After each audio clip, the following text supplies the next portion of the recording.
আমার প্রিয় ছাত্ররা, আগের দিন আমি তোমাদের ক্রান্তীয় ঘূর্ণবাত সম্পর্কে পড়িয়েছিলাম। আজ তোমাদের সঙ্গে আলোচনা করব নাতিশীতোষ্ণ ঘূর্ণবাত সম্পর্কে।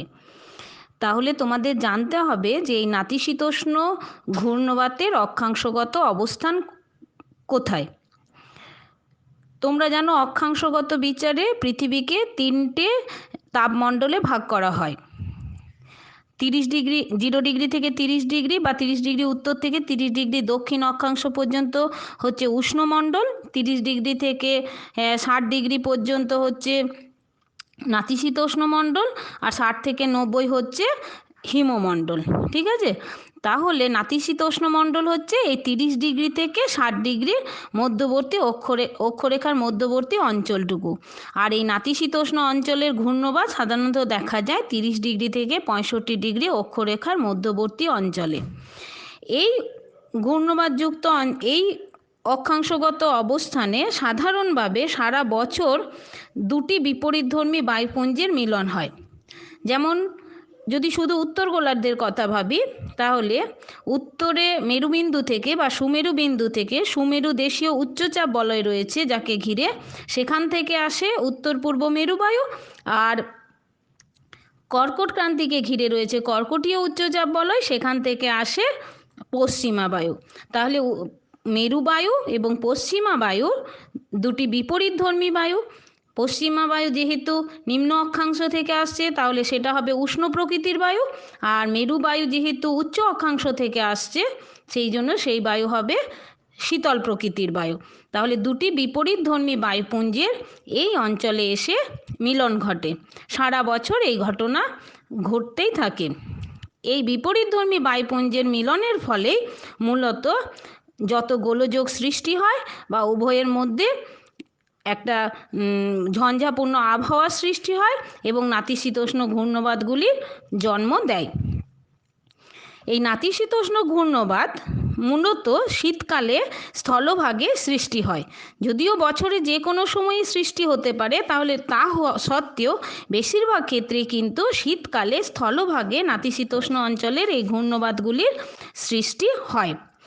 এবং এই নাতিশীতোষ্ণ অঞ্চলে যে ঘূর্ণবাতগুলির সৃষ্টি হয় তা কিন্তু ওই ক্রান্তীয় অঞ্চলে ঘূর্ণবাতের মতো অত প্রবল হয় না। এই অঞ্চলের ঘূর্ণবাতগুলি একটু দুর্বল প্রকৃতির হয়, কারণ এখানে যে নিম্নচাপ কেন্দ্রের সৃষ্টি হয় তার দুর্বল নিম্নচাপ কেন্দ্র থাকে। কেন্দ্র এবং বাইরের মধ্যে বায়ুচাপের পার্থক্য অনেক কম থাকে।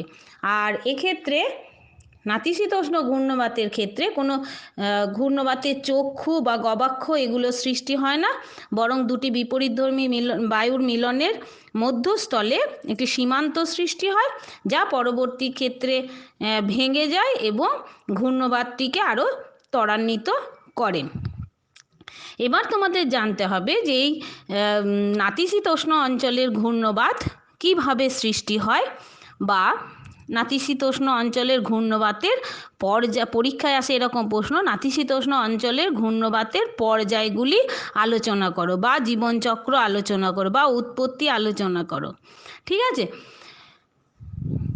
সাধারণত এটা ব্যাখ্যা করতে গেলে এরকম করেই বলবে যে 1918 সালে আবহবিদ উইলহেম বার্কনেস, জেকব বার্কনেস এবং এইচ সোলবার্গ এই নাতিশীতোষ্ণ ঘূর্ণবাতের উৎপত্তি এবং বিকাশের সর্বাপেক্ষা গ্রহণযোগ্য তত্ত্ব প্রকাশ করেন, যে তত্ত্বটিকে তারা নামাঙ্কিত করেন মেরু সীমান্ত তত্ত্ব নামে।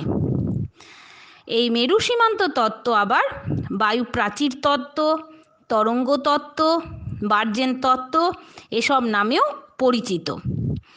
এই মেরু সীমান্ত তত্ত্বে যেখানে নাতিশীতোষ্ণ ঘূর্ণবাতের উৎপত্তি বা জীবনচক্র সম্পর্কে ব্যাখ্যা করা হয়েছে, সেখানে 6টি পর্যায়ের কথা উল্লেখ করা হয়েছে।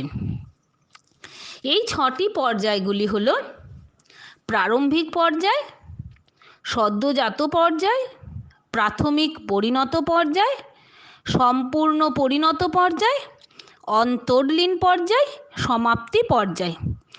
এবার এই নাতিশীতোষ্ণ ঘূর্ণবাতের পর্যায়গুলি যখন আমরা এক এক করে আলোচনা করব, তখন কিছু টিপিক্যাল টার্মস আসবে যেগুলোকে তোমাদের মনে রাখতে হবে।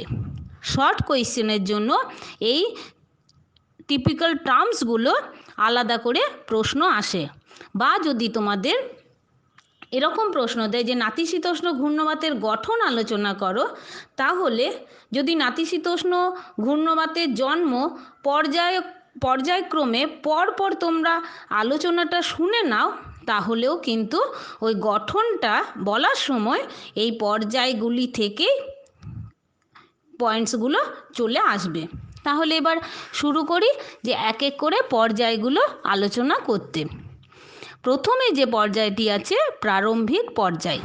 এই প্রারম্ভিক পর্যায়ে তোমাদেরকে যে তিনটে জিনিস বিশেষ করে মনে রাখতে হবে, তিনটে টার্মস, সেটি হচ্ছে সীমান্ত বা বায়ু প্রাচীর, ফ্রন্টোজেনেসিস আর স্থির বা সাম্য সীমান্ত। ঠিক আছে? তাহলে এই প্রাথমিক পর্যায়ে কি ঘটনা ঘটে না, প্রথমে যেটা ঘটে যে মেরু অঞ্চল থেকে শীতল শুষ্ক মেরুবায়ু আসে আর ক্রান্তীয় অঞ্চল থেকে উষ্ণ আর্দ্র পশ্চিমা বায়ু নাতিশীতোষ্ণ মণ্ডলে পরস্পরের মুখোমুখি হয়। যেহেতু মেরু অঞ্চল থেকে বায়ু আসে, মেরুবায়ু যেহেতু সেই অঞ্চলটি প্রবল শীতল প্রকৃতির, কারণ সেখানে সূর্যের আলো পৌঁছায় না, মেরু প্রদেশ সর্বদাই বরফে আবৃত থাকে, তাই সেখানকার বায়ুও হয় শীতল প্রকৃতির। যেহেতু ওখানে বাষ্পীভবন হয় না, তাই বায়ু হয় শুষ্ক প্রকৃতির। আর শীতল আর শুষ্ক বায়ু হলেই অবশ্যই সেই বায়ু কীরকম হবে? ভারী বায়ু হবে।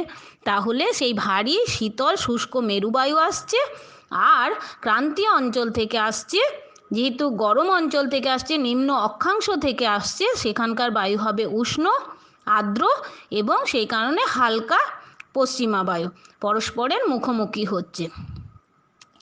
এবার দেখো দুটো সম্পূর্ণ বিপরীতধর্মী দুটি বায়ু।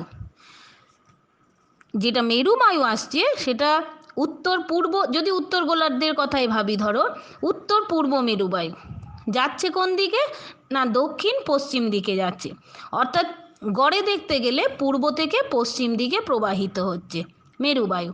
আর পশ্চিমা বায়ু, দক্ষিণ পশ্চিমা বায়ু উত্তর গোলার্ধে, সেটা আসছে কোথা থেকে? দক্ষিণ পশ্চিম দিক থেকে, যাচ্ছে কোন দিকে না, উত্তর পূর্ব দিকে যাচ্ছে, অর্থাৎ দেখতে গেলে গড়ে পশ্চিম থেকে পূর্ব দিকে যাচ্ছে। অর্থাৎ মেরুবায়ু যাচ্ছে পূর্ব থেকে পশ্চিম দিকে আর পশ্চিমা বায়ু যাচ্ছে পশ্চিম থেকে পূর্ব দিকে। বেশ, এই অবধি ঠিক ছিল। অর্থাৎ দুটো বায়ু, তাদের সম্পূর্ণ ক্যারেক্টার আলাদা, তো তাদের চরিত্র আলাদা এবং তাদের প্রবাহের দিকও কিন্তু আলাদা। ফলত কি হচ্ছে, এই দুটি বায়ুপুঞ্জের মাঝখানে উষ্ণতা আর্দ্রতা ওজনের পার্থক্য হেতু একটি অদৃশ্য ঢালু সীমানার সৃষ্টি হচ্ছে। এই অদৃশ্য ঢালু সীমানা বা প্রাচীরকেই বলা হয় বায়ু প্রাচীর বা সীমান্ত, যে সীমান্ত দুটি বায়ুকে পরস্পর থেকে পৃথক করে রেখেছে। তাহলে এটা তোমাদের বললাম আগে যে জেনে রাখতে হবে সীমান্ত কী বা বায়ুপ্রাচীর কী না, তখন এরকম বলবে উত্তরে মেরু বায়ুপুঞ্জ এবং দক্ষিণে পশ্চিমা বায়ুপুঞ্জ পরস্পর মেরুবৃত্ত প্রদেশীয় অঞ্চলে বা নাতিশীতোষ্ণ মণ্ডলে মিলিত হয়। দুটি বিপরীতধর্মী বায়ুর মিলনের ফলে উভয়ের মধ্যে যে পৃথককারী অঞ্চলের সৃষ্টি হয় তাকেই বলা হয় সীমান্ত বা বায়ু প্রাচীর। আর এই সীমান্ত গঠনের যে প্রক্রিয়া তাকেই বলা হয় ফ্রন্টোজেনেসিস। ঠিক আছে? এবার প্রথম পর্যায়ে এই সীমান্ত বরাবর দুটি বিপরীতধর্মী বায়ুপুঞ্জের মধ্যে খুব মৃদু আলোড়নের শুরু হয়, কিন্তু বায়ুর উলম্ব স্থানান্তর ঘটে না। সীমান্ত ঠিকঠাক নিজের জায়গাতে স্থির থাকে এবং বায়ু যেদিক থেকে যাওয়ার সেদিক থেকেই যায় এবং তাদের মধ্যে একটা পার্থক্য অবশ্যই বজায় থাকে। এই সীমান্তকে বলা হয় স্থির বা সাম্য সীমান্ত। যত দূর অবধি তাদের মধ্যে আন্দোলনের জন্ম না হচ্ছে, হলেও খুব অল্প হচ্ছে, তখন পর্যন্ত সেই সীমান্তকে বলা হয় স্থির বা সাম্য সীমান্ত, বা ইংরাজিতে বলা হয় স্টেশনারি বা ইকুইলিব্রিয়াম ফ্রন্ট। এবার কি হচ্ছে দেখো, তাহলে দুটি সীমান্ত, দুটি বায়ুকে আলাদা করছে সাম্য সীমান্ত। এবার সেকেন্ড স্টেজটায় দেখো আলোচনা করা হয়েছে জন্মলাভ বা সদ্যজাত পর্যায় নামে। ঠিক আছে, এবার এই পর্যায়ে কি হচ্ছে তোমাদের জানতে হবে। অর্থাৎ জন্মলাভ করছে, ঘূর্ণবাতটা ধীরে ধীরে জন্মাচ্ছে জাস্ট শুরুর দিকটায়। দ্বিতীয় পর্যায়ে কখনো কখনো পর্বতের অবস্থান বা বায়ুচাপের ঢালের পরিবর্তন বা উত্তর গোলার্ধে মেরু বায়ুপুঞ্জের যেটা শীতল বায়ু আসছে সেটা অধিক গতিশীল হয়ে যায় পশ্চিমা বায়ু অপেক্ষা। এরকম বিভিন্ন কারণে ওই যে সীমান্তটা সৃষ্টি হয়েছিল সেই সীমান্তের মধ্যে হালকা উত্তলাকার বাঁক সৃষ্টি হয়। এই বায়ুপুঞ্জের মধ্যে বাঁকটা জন্ম নেওয়াটা খুব স্বাভাবিক একটা ঘটনা। কারণ কি, দেখো দুটি বিপরীতধর্মী বায়ুপুঞ্জ কিন্তু একে অপরকে প্রভাবিত করতেই থাকে, এটা আবশ্যিক একটা ঘটনা। কারণ উষ্ণ বায়ু চাইবে শীতল হতে, আর শীতল বায়ু চাইবে উষ্ণ হতে। উভয়ের মধ্যে কিন্তু তাপের আদান প্রদান ঘটতে বাধ্য, এবং এই কারণেই দেখা যায় এই বায়ুপুঞ্জ দুটি একে অন্যের স্থান দখল করতে শুরু করে। অর্থাৎ সাম্য সীমান্তের বিস্তার বা অস্থিরতা উষ্ণ বায়ুপুঞ্জের দিকে বৃদ্ধি পায় এবং তরঙ্গ সীমান্তের সৃষ্টি হয়। এই তরঙ্গ সীমান্তটা কি, অর্থাৎ যেটা একদম স্ট্রেট সীমান্ত ছিল, যেটা সীমান্তটা সোজা আকৃতি ছিল, সেই সোজা আকৃতির সীমান্তটা একটু ঢেউ খেলানো হয়ে যায়। অর্থাৎ শীতল বায়ু চায় উষ্ণ বায়ুর দিকে আসতে, আর উষ্ণ বায়ু চায় শীতল বায়ুর দিকে যেতে। এই কারণেই ওই সীমান্ত রেখার মধ্যে একটু ভাঙন বা তরঙ্গাকৃতির বা ঢেউ খেলানো হয়ে ওঠে। একেই বলা হচ্ছে তাহলে তরঙ্গ সীমান্ত। এবার এই তরঙ্গ সীমান্তের আবার দুটো ভাগ আছে। একটা হচ্ছে দেখো লিখেই দিয়েছি উষ্ণ সীমান্ত, আর আরেকটাকে বলা হয় শীতল সীমান্ত। উষ্ণ বায়ু যে জায়গায় সীমান্তকে গিয়ে ধাক্কা দিচ্ছে সেই সীমান্তের সেই অংশটুকুকে বলা হয় উষ্ণ সীমান্ত। কি বললাম না, উষ্ণ বায়ুপুঞ্জ যখন সীমান্তের যে জায়গাটায় গিয়ে ধাক্কা দিচ্ছে এবং উত্তল মৃদু ঢালের সৃষ্টি করছে তাকে বলা হচ্ছে উষ্ণ সীমান্ত। আর শীতল বায়ুপুঞ্জ সীমান্তে যে জায়গায় গিয়ে ধাক্কা দিচ্ছে, যেখানে অবতল খাড়া ঢালু বাঁকের সৃষ্টি হচ্ছে, তাকে বলা হয় শীতল সীমান্ত। অর্থাৎ উষ্ণ বায়ুপুঞ্জের সামনে থাকছে উষ্ণ সীমান্ত, আর শীতল বায়ুপুঞ্জের সামনে থাকছে শীতল সীমান্ত। একই রকমভাবে উষ্ণ সীমান্তের যে বায়ুপুঞ্জ সেটাকে বলা হয় উষ্ণ ক্ষেত্র, আর শীতল বায়ুপুঞ্জের যে শীতল সীমান্তের যে বায়ুপুঞ্জ, বায়ুর দ্বারা অধিকৃত যে অঞ্চলটি বা বায়ুপুঞ্জ সমূহ, সেটাকে বলা হচ্ছে শীতল ক্ষেত্র। ঠিক আছে, তাহলে তরঙ্গ সীমান্তের সৃষ্টি হচ্ছে যখন সাইক্লোনটা জন্ম নিচ্ছে সদ্যজাত পর্যায়ে। এর দুটো ভাগ, উষ্ণ সীমান্ত, শীতল সীমান্ত। এবার এই উষ্ণ সীমান্ত শীতল সীমান্তের যে মিলন বিন্দু, যে জায়গায় নিম্নচাপের কেন্দ্রটির তরঙ্গ শীর্ষ অবস্থান করছে, এটা বললাম ঢেউয়ের মতো বা তরঙ্গের মতো, তাহলে তরঙ্গের মাথাটাকে বলা হয় তরঙ্গের শীর্ষ। সেই তরঙ্গের শীর্ষ বা তরঙ্গের মাথার একদিকে উষ্ণ সীমান্ত, আর অন্য দিকটা থাকছে শীতল সীমান্ত। এবার উষ্ণ সীমান্ত আর শীতল সীমান্ত যে পয়েন্টে, যে মিলন বিন্দু, যেটা যে জায়গায় গিয়ে মিলিত হচ্ছে, সেই জায়গাটাতেই প্রথম বায়ুর ঘূর্ণন তথা ঘূর্ণবাতটা শুরু হচ্ছে। এই যে ঘূর্ণবাতের শুরু হওয়াটা, এটাকেই বলা হচ্ছে সাইক্লোজেনেসিস। তাহলে সাইক্লোজেনেসিস কি, তোমাদের কোশ্চেন আসতে পারে। কি বলবে, যে যখন সাম্য সীমান্ত বিঘ্নিত হয়, তরঙ্গ সীমান্তের জন্ম হয়, তখন দুটি সীমান্ত সৃষ্টি হয়, একটি উষ্ণ সীমান্ত, একটি শীতল সীমান্ত। এই উষ্ণ সীমান্ত শীতল সীমান্ত যে পয়েন্টে, যে বিন্দুতে গিয়ে মিলিত হয়, যে বিন্দুতে ঘূর্ণবাতের জন্ম হয়, শুরু হয়, তাকেই বলা হয় সাইক্লোজেনেসিস। ঠিক আছে, তাহলে এই হয়ে গেল তোমাদের দ্বিতীয় পর্যায়টা। এবার আসবো তৃতীয় পর্যায়ে।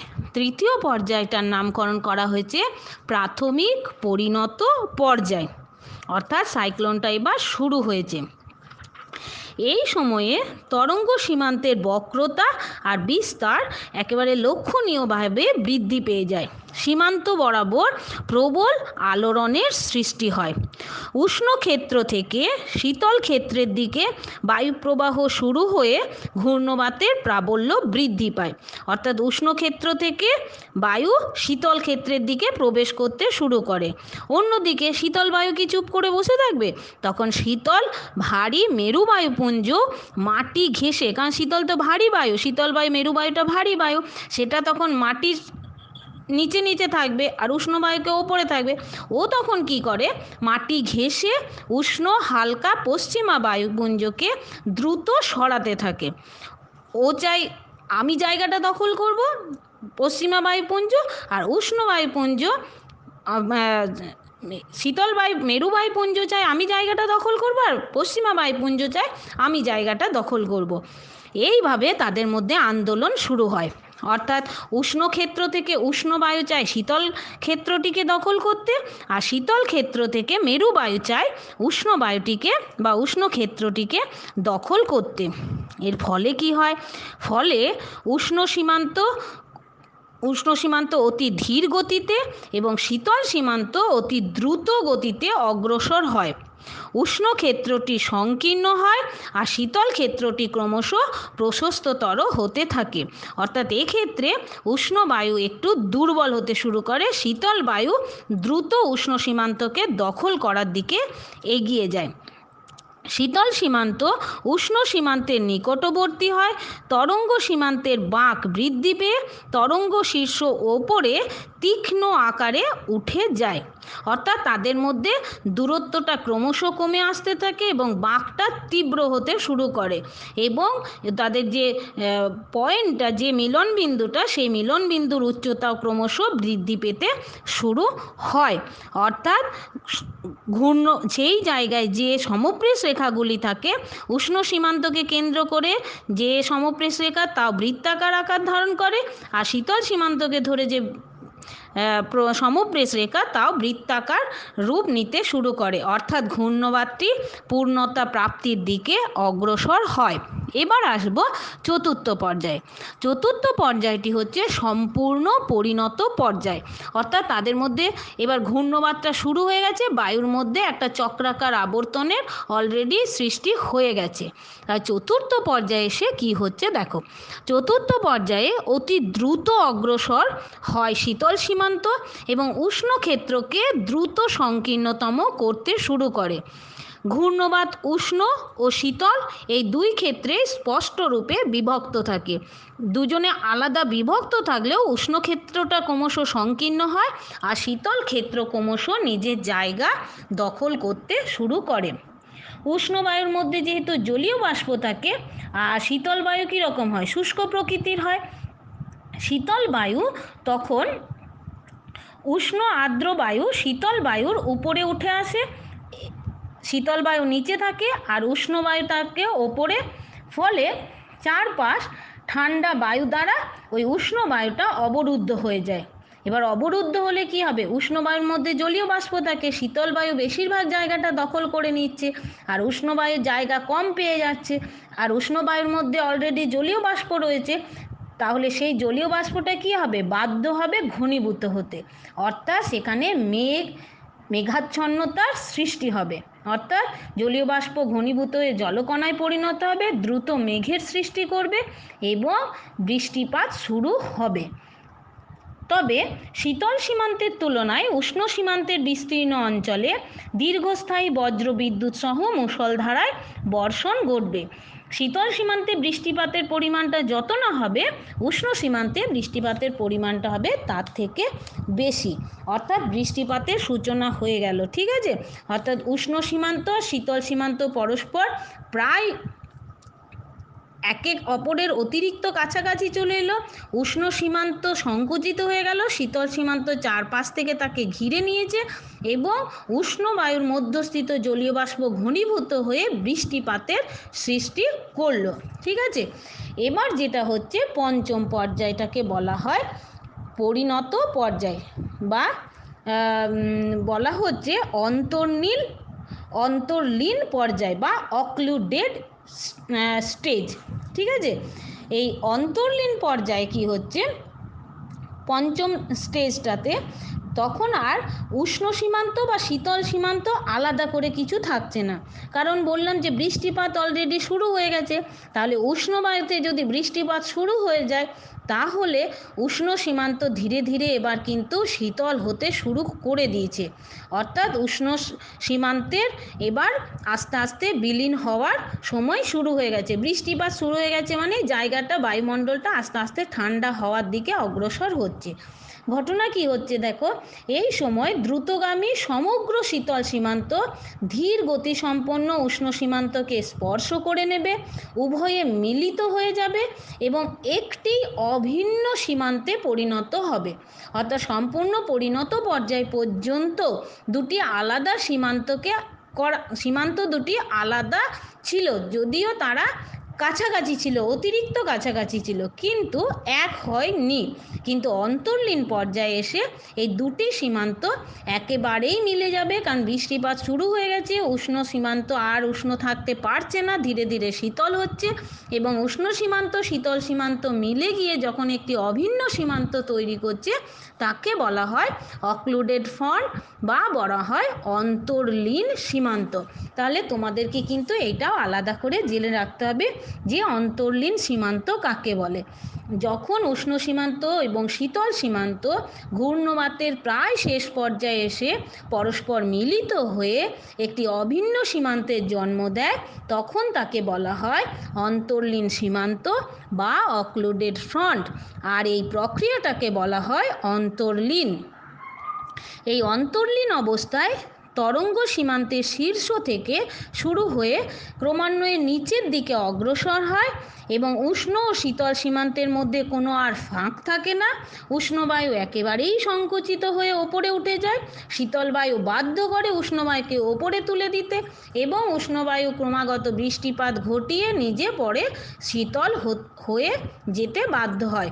মেঘ, বৃষ্টিপাত, বজ্রপাত ক্রমাগত এই পর্যায়ে এসে এবার হ্রাস পেতে শুরু করে। এবার চলে এলাম শেষ পর্যায়ে, অর্থাৎ সমাপ্তি পর্যায়ে। সমাপ্তি পর্যায়ে অবশেষে শীতল বায়ু সমগ্র অঞ্চলটিকে দখল করে নিল, উষ্ণ বায়ুর আর বিলুপ্তি ঘটল, অর্থাৎ উষ্ণ বায়ু একটা দুর্বল ঘূর্ণি হয়েই থেকে গেল।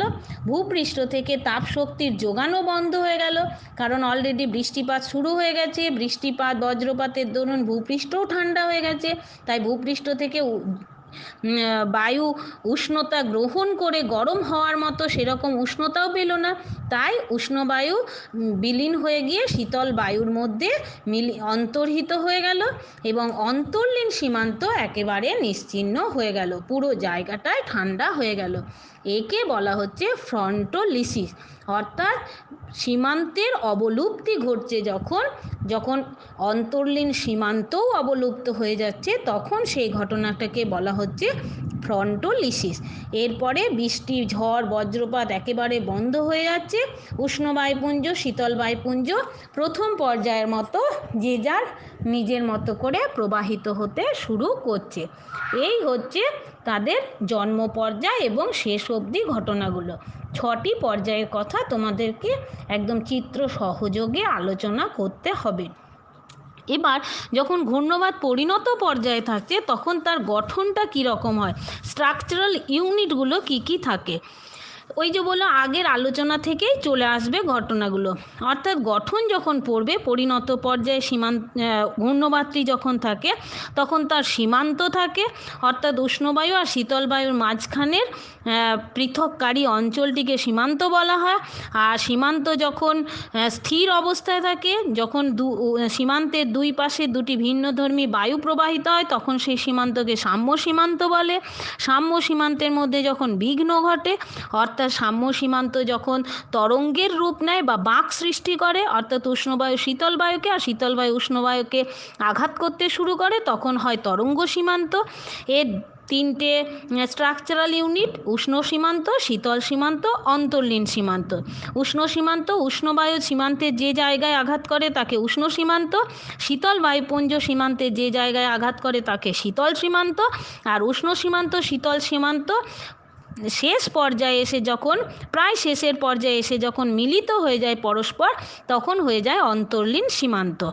আর একটা জিনিস, বায়ুক্ষেত্র স্ট্রাকচারাল ইউনিট বা গাঠনিক উপাদানের মধ্যে লিখবে যে উষ্ণক্ষেত্র আর শীতল ক্ষেত্র, অর্থাৎ উষ্ণ সীমান্তের ওপরে থাকে, উষ্ণ সীমান্তকে দখল করে থাকে যে বায়ুপুঞ্জ তাকে বলা হয় উষ্ণক্ষেত্র, আর শীতল সীমান্তকে দখল করে থাকে যে বায়ুপুঞ্জ তাকে বলা হয় শীতল ক্ষেত্র। তাহলে এই হলো তোমাদের নাতিশীতোষ্ণ ঘূর্ণবাত সংক্রান্ত আলোচনা। এরপরে যে জিনিসটা তোমাদের খুবই আসে পরীক্ষায়, সেটা হচ্ছে ক্রান্তীয় ঘূর্ণবাতের সঙ্গে নাতিশীতোষ্ণ ঘূর্ণবাতের পার্থক্য।